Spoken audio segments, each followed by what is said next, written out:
Well, this is a how-to on how to perform a brake bleed using a hand vacuum pump. Happened to do this a couple of days ago on my Skoda Fabia. So first off, I'll show you the tool that I used.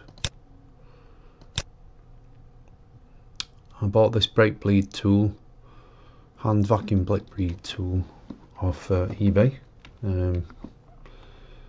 The snippet that I've got here shows that it was 11.33, so it wasn't exactly too much. And we can see that the item price you want to use is that one.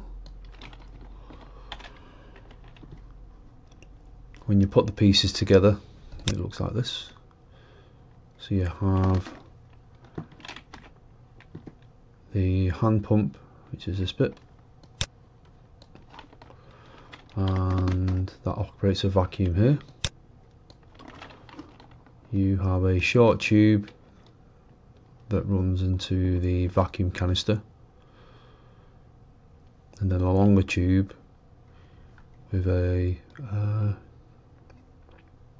joint on the end of that tube, which then attaches to this piece here, which you then fit on the end of the bleed nipple. So as I've written here, you assemble the hand vacuum pump as per instructions. I used the C-sized bleed nipple. To perform the brake bleed, you need to obviously remove your alloy or wheel, jack the car up, make sure that that's stable. For the Skoda Fabia, I needed the 11mm ring spanner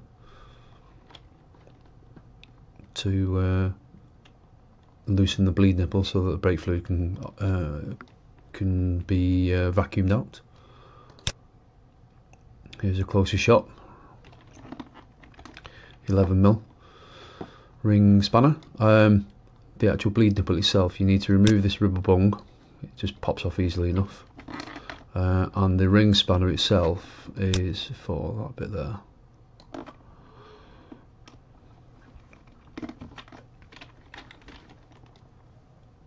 When you're trying to crack that nut, spray it with WD-40 or something just to penetrate the nut, just if it's rusted on, because that'll help.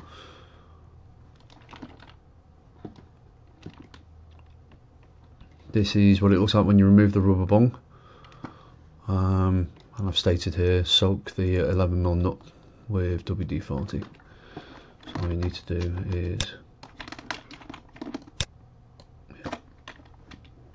spray that piece there. This is it all together when I've attached the hand vacuum pump. So what you do first of all is you attach this bit first, then you operate the hand vacuum pump second, and you squeeze it 15 to 20 times, and what happens is you end up with, well, for me I found it easier just to operate it until the lever came from 0, which is here, all the way around to 15. And it should hold relatively steady there while the system is under vacuum. That means you can then crack the nut about half a turn to actually let the brake fluid bleed out, and it'll be trapped and contained in the canister, which is there. Here's a closer shot of the fact that it was on 15. So before we crack the nut and bleed the brake fluid out, obviously you need to jump into the engine bay. You need to pop the hood, find where your brake fluid reservoir is. I've shown here that you loosen the cap, turning counterclockwise, and then you top the reservoir up with brake fluid, because when you bleed the system, then brake fluid will come out via the caliper, and you don't want your brake reservoir that's in the engine bay to drain or to become too low, because then you have issues with your brake master cylinder.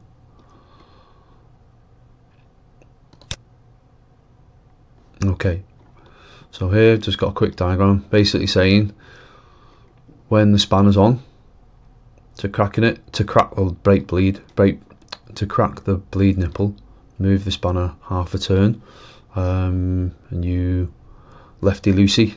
So you in this diagram, when you put the spanner on, you push the spanner away from you to turn it counterclockwise, and the aim is to roughly siphon off about 2 inches of brake fluid into the container. And then after you've filled it up with roughly 2 inches of brake fluid, then you want to tighten up the nut as to where it was. Just trying to remember where it was before. No need to use an extension bar or anything to tighten up the nut, just make it tight. And once that's on, then you need to go back and top up the brake fluid reservoir. And once you've done that corner of the car and you've tightened up the nipple, and then you put the dust cap back on, yeah, you put that dust cap back on, then you can move on to the other corners. But as you're moving on and moving around the car, obviously remember to top up the brake fluid reservoir. Thanks.